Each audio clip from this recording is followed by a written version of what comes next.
Welcome to my YouTube channel my study IQ।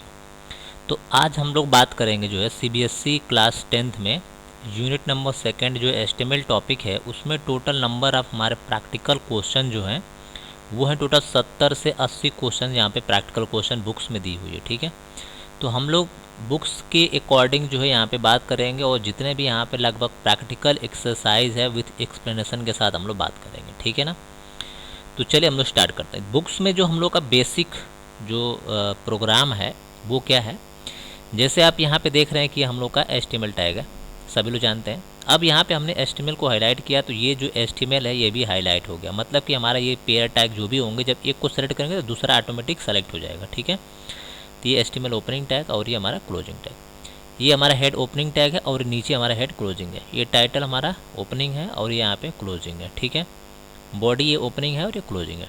ठीक है, और ये हमारा कंटेंट है यानी टेक्स्ट है।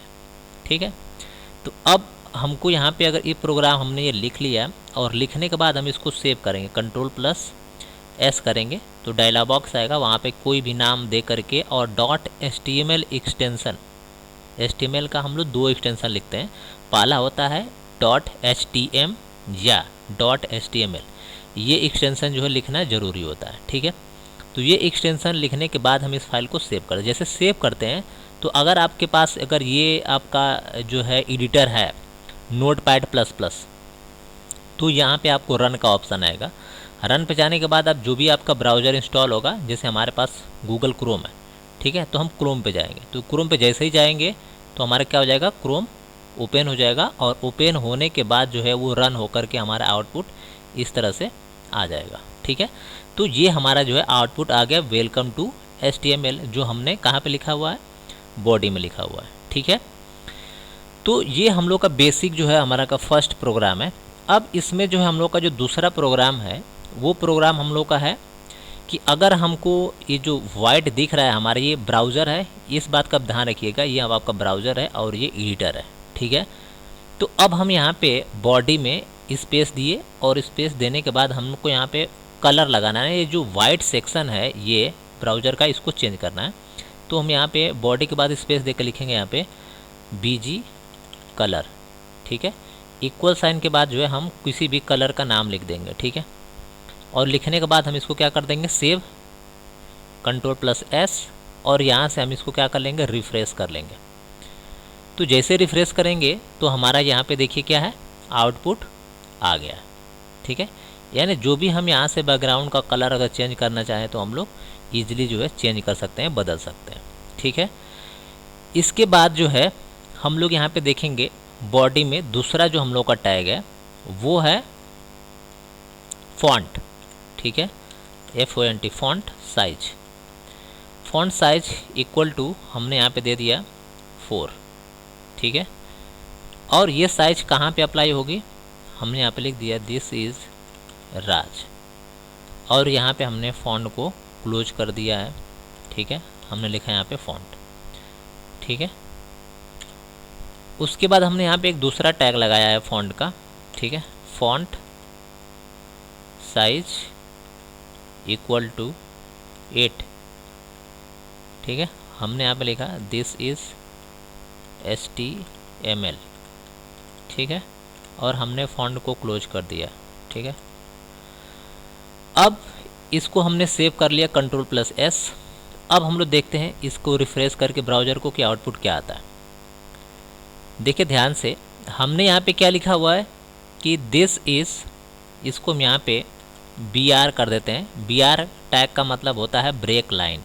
ठीक है, अगर लाइन को आपको ब्रेक करना हो तो उसके लिए आप BR टैग का यूज कर सकते हैं। जैसे देखिए हमने लिखा है वेलकम टू HTML के बाद हमने BR लगाया है। ठीक है, तो BR से हमारा क्या होगा, ये कंटेंट नीचे आ गया। ठीक है ना, तो यहाँ पे लिखा हमने दिस इज़ राज, इसकी फॉन्ट साइज हमने क्या दिया है, 4 दिया हुआ है, तो ये हमारा 4 फॉन्ट साइज में है। ठीक है, और दिस इज़ HTML, इसका फॉन्ट साइज हमने 8 दिया है, तो देखिए इसका फॉन्ट साइज क्या है, थोड़ा सा बड़ा हो गया है। ठीक है, अब इस 4 को जो है हम 6 कर देते हैं और फिर से हम इसको रिफ्रेश करते हैं। अब देखिए यहाँ पे जो दिस इज़ राज है इसका हमारा क्या फॉन्ट साइज 6 है। ठीक है, और यहाँ पे हम एक BR लगा देते हैं ताकि अलग हो जाए, दोनों अलग अलग लाइन में आ जाए। ठीक है, तो दिस इज़ राज जिसका फॉन्ट साइज 6 है, और दिस इज़ HTML ये जो है हमारा फॉन्ट साइज 8 है। ठीक है, तो यहाँ पे दो चीज़ें जो है आपको समझ में आ गई है। ठीक है, तो चलिए हम लोग जो है अब नेक्स्ट देखते हैं। नेक्स्ट जो हम लोग का जो यहाँ पे टैग है BR हम लोग देख लिए हैं। ठीक है, कि कैसे हम लोग BR लगाते हैं लाइन को ब्रेक करने के लिए। अब दूसरा हम लोग यहाँ पे यूज़ करेंगे टैग, वो है हम लोग का HR। ठीक है, HR का मतलब ये होता है कि कोई हॉरिजॉन्टल लाइन अगर हमको बनानी होगी तो उसके लिए हम यहाँ पे HR यूज़ करते हैं। ठीक है, तो चलिए हम लोग HR लगाते हैं कहाँ पे, वेलकम के नीचे। ठीक है, हमने यहाँ पे लिखा HR, तो सिर्फ HR लगा देने से एक लाइन तो हमारी जनरेट हो जाएगी। ठीक है, अगर हमने इसको रिफ्रेश किया सेव करने के बाद, तो देखिए यहाँ पे एक हमारी HR लाइन आ गई है। ठीक है, इसके जस्ट नीचे HR लाइन। ठीक है, उसके बाद अगर हम चाहें उसकी साइज़ को बड़ा करना, ठीक है, हमने यहाँ पे लिखा साइज इक्वल टू 4। उसके बाद हमने सेव किया, और सेव करने के बाद हमने इसको रिफ्रेश कर दिया। ठीक, तो अब देखिए इसकी साइज़ जो है थोड़ी सी बड़ी हो गई। इसकी साइज़ अगर हम और बड़ा करना चाहें, ठीक है, तो हम और बड़ा भी कर सकते हैं, जितना बड़ा आप करना चाहो कर सकते हो। ठीक है, ये 4 से हमने 5 कर दिया, इसको हम 10 कर देते हैं। ठीक है, तो इसकी साइज हमने 10 कर दिया। ठीक है, ये साइज उसकी इंक्रीज हो गई। ठीक है, तो जितना आप उसका HR को आप बढ़ाओगे, जितना ज़्यादा बढ़ाओगे उतना ज़्यादा वो बढ़ जाएगा। अगर इसमें आपको HR का कलर करना है तो इसके आगे स्पेस दे सकते हैं आप। ठीक है, और स्पेस देने के बाद आप जो भी कलर लिखना चाहते हो, ठीक है, वो लिख सकते हो। हमने यहाँ पे दे दिया ग्रीन, इसको हमने सेव करके हमने रिफ्रेश कर दिया, तो यहाँ पे जो है हम लोग का क्या होगा, क्लियर हो गया। ठीक है, ठीक, तो ये ग्रीन जो है हम लोग का यहाँ पे कलर आ गया है। ठीक है, तो यहाँ पे हम लोग जो भी जो है इसका कलर करना चाहेंगे HR का, वो हम कलर यहाँ पे इजीली जो है कर सकते हैं। ठीक है, चलिए अब हम लोग यहाँ पे HR को हम लोग देख लिए। अब HR के बाद जो हम लोग का अगला टैग है वो है हेडिंग टैग। ठीक है, तो चलिए हम लोग हेडिंग टैग देख लेते हैं। ठीक है, हेडिंग टैग में जो है हम लोग यहाँ पे देखेंगे हेडिंग टैग, जैसे हमने यहाँ पे लिखा I am going to school. ठीक है, और हमने यहाँ पे लगाया H1। ठीक है, और H1 को हमने यहाँ पे क्लोज कर दिया, और यहाँ पे हमने यहाँ पे लगाया H1। ठीक है, तो ये जो है हमने एक हेडिंग बना दी है H1 की। ठीक है, अब हम इसको क्या काम करते हैं, यहाँ से कॉपी कर लेते हैं ताकि हमको बार बार नहीं लिखना पड़ेगा, हमारा टाइम बच जाएगा। ठीक है, इसको हम पेस्ट कर लेते हैं। टोटल हमारी 6 हेडिंग होती है, इस बात को आपको ध्यान रखना होगा। ठीक है, तो हमने यहाँ पे H1 लगाया, इसको हम 2 कर देंगे, ये 2 हो गया, इसको भी हम 2 करेंगे। इसके बाद हमारा ये H3 हो गया, इसको भी हम H3 करेंगे, और ये हमारा H4 हो गया, H4, ये हमारा हो गया H4, ये हमारा हो गया H5, ये हो गया H6, सॉरी H5, और ये हमारा हो गया 6।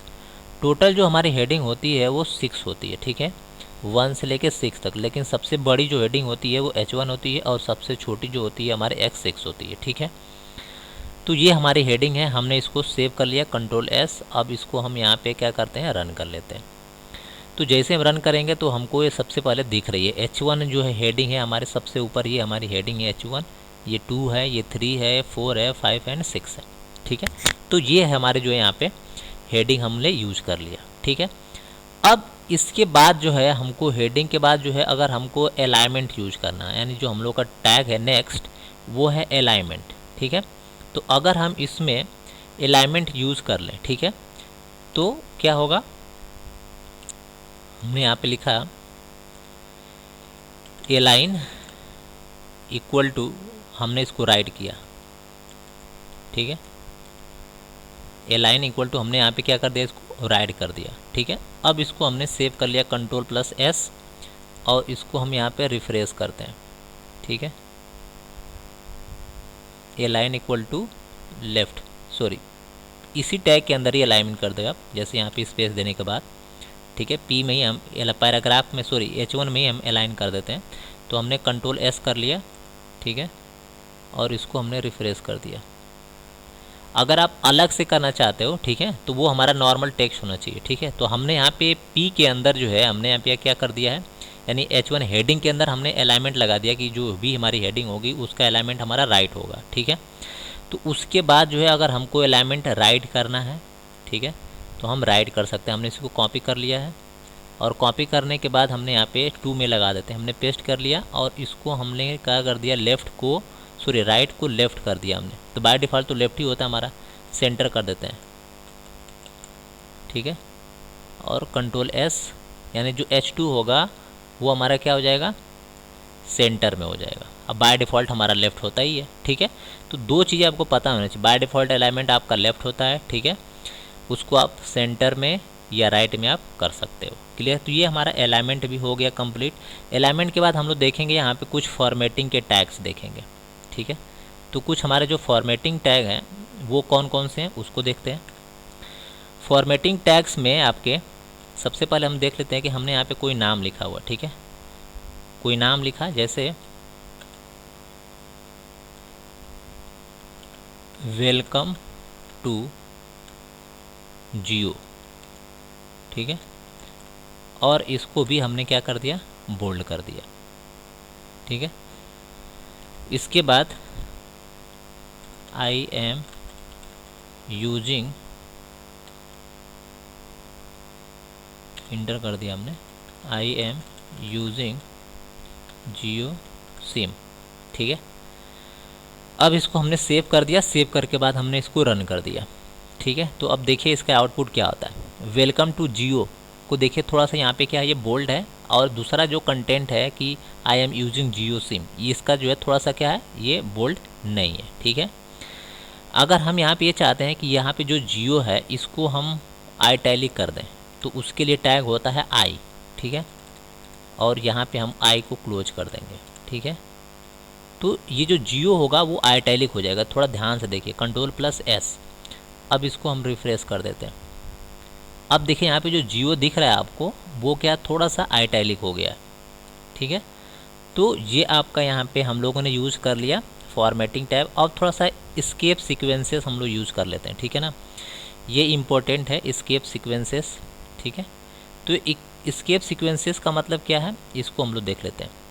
एस्केप सीक्वेंसेस का मतलब कोई भी अगर आपको स्पेशल डिजिट अगर आपको यूज़ करनी है, जैसे फॉर एग्ज़ाम्पल हमने बोला कि आपको यूज़ करना है ग्रेटर दैन, जैसे ये सिंबल यूज़ करना है, इज़ अ ग्रेटर दैन, ठीक है।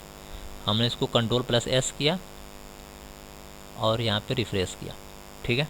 तो ये जो सिंबल हमको यहाँ पे दिख रहा है, ठीक है। लेकिन कुछ ब्राउज़र होते हैं जो ये सिंबल्स को रिप्रेजेंट नहीं करते हैं, तो उसके लिए भी टैग होते हैं, ठीक है। तो वो जो टैग होते हैं उसी को बोला जाता है एस्केप सीक्वेंसेस ऑफ कैरेक्टर्स, ठीक है। तो जैसे अगर आपको यहाँ पे ग्रेटर दैन या लेस दैन लगाना है, तो उसके लिए आपको यूज़ करना पड़ता है एंड साइन, आप यूज़ करिए, उसके बाद यूज़ करिए L और T और कोलन। तो यहाँ पे क्या हो जाएगा, ये साइन जो है लेस दैन की साइन जो है आपको बन जाएगी यहाँ पे, ठीक है। अब इसको Ctrl+S कर लीजिए और यहाँ पे रिफ्रेश कर लीजिए, तो देखिए यहाँ पे आपका ये सिंबल जो है बन के आ गया है, ठीक है। इसी तरह से दूसरा हमारा जो एस्केप सीक्वेंसेस है, ठीक है, उसको हम यहाँ पे कर लेते हैं कॉपी और नीचे हम कर लेते हैं इसको पेस्ट, इसको हम नीचे कर लेते हैं, पेस्ट कर लेते हैं, और यहाँ पे हमको लेस देन चाहिए, ठीक है। तो नॉर्मली हम यहाँ पे लेस देन कर लेते हैं, ठीक है। और यहाँ पे जो कैरेक्टर्स हमको यूज करना है वो होता है हम लोग का GT, यानी एंड तो रहेगा ही, इसको G कर देंगे, यानी ग्रेटर दैन। GT मतलब ग्रेटर दैन, ठीक है। LT का मतलब होता है लेस दैन, ठीक है। इस कोड से भी आपको पता हो जाएगा। अब इसको आप Ctrl+S कर लीजिए, सेव कर लीजिए और यहाँ पे इंटर कर दीजिए। तो यहाँ पे देखिए आपका ये सिंबल्स आ गए। यहाँ पे आप ब्रेक लगा दोगे तो थोड़ा सा लाइन क्लियर हो जाएगी, ठीक है। ब्रेक, कंट्रोल एस और इसको आप रिफ्रेश कर लो तो ये आपका जो है नीचे आ जाएगा। कंट्रोल प्लस एस, सेव नहीं हुआ है, यस। अब इसको रिफ्रेश कर लेते हैं,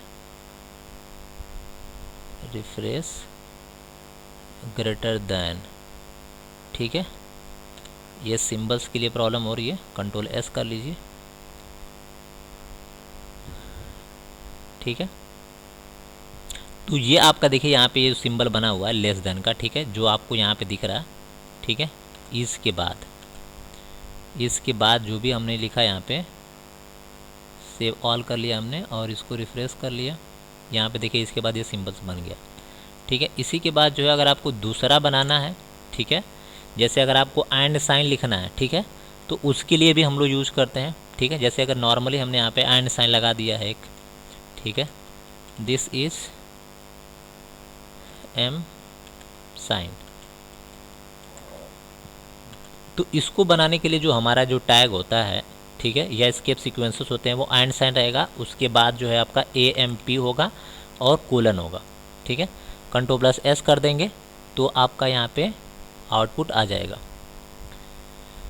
कंट्रोल प्लस एस, ये नीचे देखिए आपका ये जो है एंड साइन यहाँ पे दिख रहा है, ठीक है। तो ये है एस्केप सीक्वेंसेस जो आप आसानी से जो है यूज कर सकते हैं, ठीक है। इसके बाद जो है आपको जो है पैराग्राफ टैग के बारे में हमने बताया ही है। जैसे कोई भी पैराग्राफ आपको बनाना हो यहाँ पे तो आप इजीली बना सकते हैं, ठीक है। तो पैराग्राफ आपको बनाना है, ठीक है, तो हमने यहाँ पे कोई भी एक लाइन लिखते हैं, this is Raj, I live in MP, ठीक है, my school name is BCP MP, ठीक है। तो ये जो है हमने कुछ लिखा है, ठीक है। तो इसको अगर हमको पैराग्राफ बनाना है, ठीक है, हम चाहते हैं कि यहाँ से हमारा पैराग्राफ चेंज हो जाए, तो उसके लिए हमने P टैग लगा दिया, यानी पैराग्राफ टैग हमने यहाँ पे लगा दिया और यहाँ पे हमने पैराग्राफ को क्लोज कर दिया, ठीक है, P टैग को। तो इतना हमारा एक पैराग्राफ बन जाएगा। हमने इसको सेव कर लिया और रन कर लिया, ठीक है।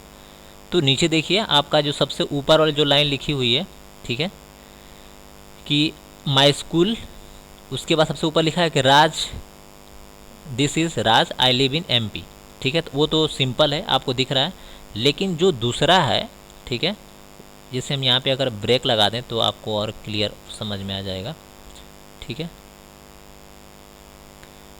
This is Raj, I live in MP, ठीक है, ये तो सिंपल लाइन है। दूसरा पैराग्राफ हमने जब चेंज कर दिया तो ये बीच का जो स्पेसिंग आप देख रहे हैं ना, ये स्पेसिंग है हमारा पैराग्राफ को चेंज करने के लिए, ठीक है। चलिए पैराग्राफ के बाद जो हम लोग अब कोई बैकग्राउंड में इमेज अगर लगाना हो, ठीक है, जैसे हम लोगों ने बैकग्राउंड को कलर हमने रेड किया है, ठीक है, तो बैकग्राउंड का कलर जो हम लोग दो तरीके से चेंज रेड कर सकते हैं। एक तो हम लोग का होता है कि हेक्साडेसिमल कोड होते हैं, हैश लगाने के बाद जो है, ठीक है, कोई भी अल्फ़ा न्यूमेरिक हमने यहाँ पे दिया ABC और कोई भी हम लोग 6 डिजिट यूज कर सकते हैं, ठीक है। अब इस डिजिट पे कोई ना कोई कलर होगा, हम इसको सेव करके और हम इसको रिफ्रेश कर देते हैं ताकि इसका आउटपुट दिख जाए। तो ये इसका कलर है। तो हेक्साडेसिमल कलर भी हम लोग यूज कर सकते हैं, ठीक है ना। इसके बाद अगर आपको इमेज लगाना है, यहाँ पे बैकग्राउंड इमेज लगाना है तो आप इमेज भी लगा सकते हैं। उसके लिए आपको क्या करना होगा, यहाँ पे लिखना पड़ता है background equal to double quotes के अंदर आपको कोई भी इमेज दे दीजिए। जैसे हमने यहाँ पे दिया 1.jpg, ठीक है। अब इसको हमने सेव कर दिया, लेकिन ये जो 1.jpg है ये आपके सिस्टम में यानी आपके लोकेशन पे जहाँ भी आपकी फ़ाइल है वहाँ पे होना चाहिए, ठीक है। तो हमने यहाँ पे ये हमारी फ़ाइल है, तो इस फाइल की जगह पे हमको क्या करना है, एक इमेज लाना होगा कहीं से, ठीक है। तो इमेज आप ढूंढ लीजिए यहाँ पे जहाँ भी आपको मिल जाए। तो हम यहाँ से एक इमेज जो है कॉपी कर लेते हैं पिक्चर से, ठीक है, और वो पिक्चर्स जो है हम यहाँ पे कॉपी कर लेते हैं। कोई भी एक इमेज जैसे ये इमेज हमने लगाया, यहाँ से हमने इसको कॉपी कर लिया और सेम लोकेशन है डेस्कटॉप पे ही हम इसको पेस्ट करेंगे। हमने बोला कि जो हमारे HTML फाइल है और ये इमेज फाइल है, दोनों का लोकेशन हम सेम रखेंगे। ठीक है, हमने इसको रीनेम कर दिया 1 नाम से। ठीक है, ये रीनेम हो गया। अब इसका एक्सटेंशन देखते हैं कि एक्सटेंशन इसका क्या है। प्रॉपर्टी राइट क्लिक करेंगे ना, प्रॉपर्टी पे जब जाएंगे हम लोग तो वहाँ पे हमें को इसका एक्सटेंशन दिख जाएगा कि इस इमेज फाइल का एक्सटेंशन नेम क्या है। ठीक है, नॉर्मली आप यहाँ पे जाएंगे तभी JPG दिख रही है, यहाँ पे JPG, तो ये इसका एक्सटेंशन JPG है। ठीक है, तो आप यहाँ से भी इसका एक्सटेंशन देख सकते हैं। ठीक है ना, तो 1.jpg हमारी फाइल यहाँ पे आ गई है। अब इसको हमने यहाँ पे सेव कर लिया Ctrl+S और इसको हमने यहाँ से रिफ्रेश कर लिया। तो अब देखिए यहाँ पे हमारी इमेज आ गई। ये मैक्सिमम आपसे क्वेश्चन पूछा जाता है कि जो आप बैकग्राउंड में इमेज लगा रहे हैं, अगर वो इमेज की साइज़ छोटी हो तो वो इमेज हमारी क्या होती है, हमारे पूरे वर्क एरिया बैकग्राउंड पे छोटी छोटी करके दिखेगी। ठीक है, तो ये हमने बैकग्राउंड को यहाँ पे लगा दिया। ठीक है, आज की क्लासेस में हम लोग डिस्कस कर लिया टॉप 10 इंपॉर्टेंट टैग, ठीक है, फॉर HTML। तो अगर आपको वीडियो पसंद हो तो प्लीज़ लाइक सब्सक्राइब करना बिल्कुल ना भूलें। ठीक है, थैंक्स फॉर वॉचिंग।